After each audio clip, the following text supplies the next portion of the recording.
आजच्या मेळाव्यासाठी जे पाहुणे आलेले आहेत त्यांनी बोलण्याची संधी द्यावी। आजच्या कार्यक्रमाचे अध्यक्ष आपल्या जिल्ह्याचे पालकमंत्री आदरणीय संदीपानजी भुमरे साहेब, आपल्याला मार्गदर्शन करण्यासाठी केंद्रीय राज्यमंत्री आदरणीय आठवले साहेब, आमचे मित्र आदरणीय डॉक्टर भगवत कराडजी आणि विशेषतः आता ज्यांनी आपल्याला मार्गदर्शन केलं ते कवळे साहेब, आमचे मित्र प्रदीपजी आणि खरं म्हणजे सर्वांची नावं पण सर्व सन्माननीय व्यासपीठ।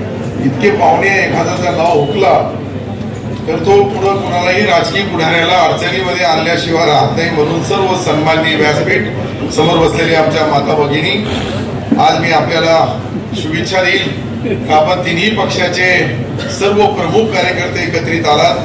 दोन पक्ष आज नामांतराचा दिन औचित्य साधून खरं म्हणजे तुम्ही आलात। तुम्ही काय आम्हाला मार्गदर्शन करण्यासाठी आले नाही, दोघे आठवले साहेब तुम्हाला इथं आज विस्तार दिनाच्या निमित्ताने यायचं होतं म्हणून तुम्हाला कमी आम्हाला सांगितलं पुन्हा कॅन्सल करून मी काही जास्त वेळ घेणार नाही, कारण की तुमच्या पाहुण्यांचं ऐकायचं आहे।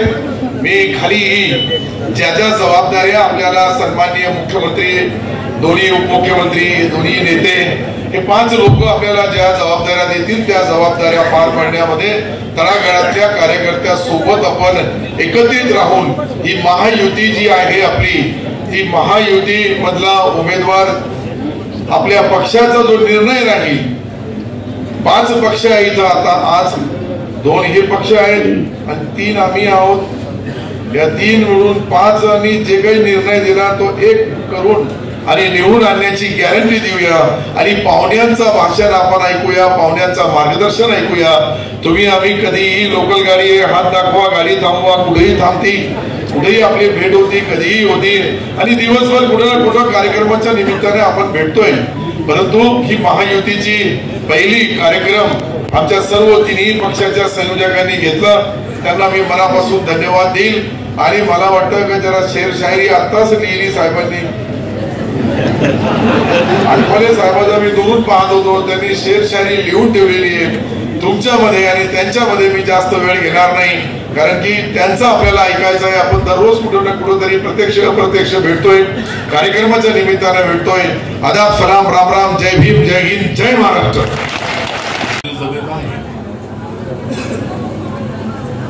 माननीय नरेंद्र मोदींच्या नेतृत्वाखाली आरपीआय त्यांच्यासोबत आहे।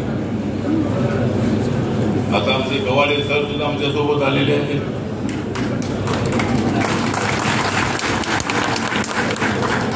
बाकीच्या आरपीआयच्या गटाने यावं, काय पाहिजे असेल तर यावं, उपाशी राहायचं असेल तर तिकडेच राहावं।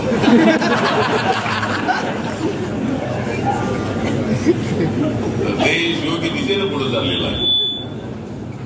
कोण म्हणतो या देशाचं संविधान बदलणार आहे, जो संविधान बदलेल त्याचा आम्ही सत्यानाश केल्याशिवाय राहणार नाही।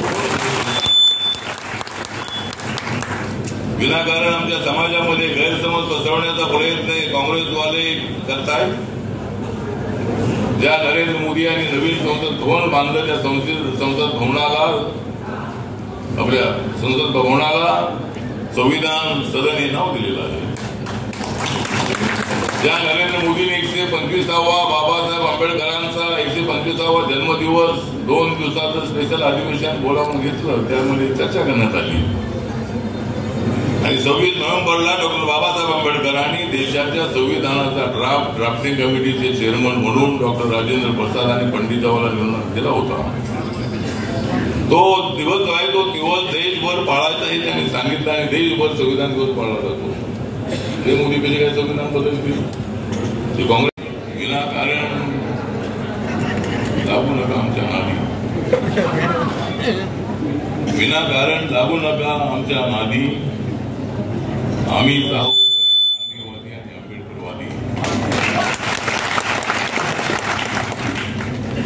आम्ही आहोत रंगाने सावळे,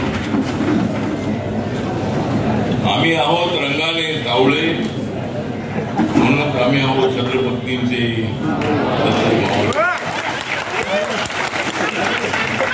काँग्रेसकडे उडून गेले, आमच्याकडून कावळे, काँग्रेसकडे उडून गेले, आमच्याकडून कावळे आणि आमच्यासोबत राहिले तरचे मावळे। देशभर होत आहे नरेंद्र मोदींची स्तुती. देशभर होत आहे नरेंद्र मोदींची स्तुती. म्हणूनच महाराष्ट्रामध्ये मजबूत होत आहे आपली महायुती. कि बाबा साहब अम्बेडकर ने संविधान बनाया, इसलिए मेरे लिए सच्चाई बेचने वाला आदमी देश का प्रधानमंत्री बन सकता है.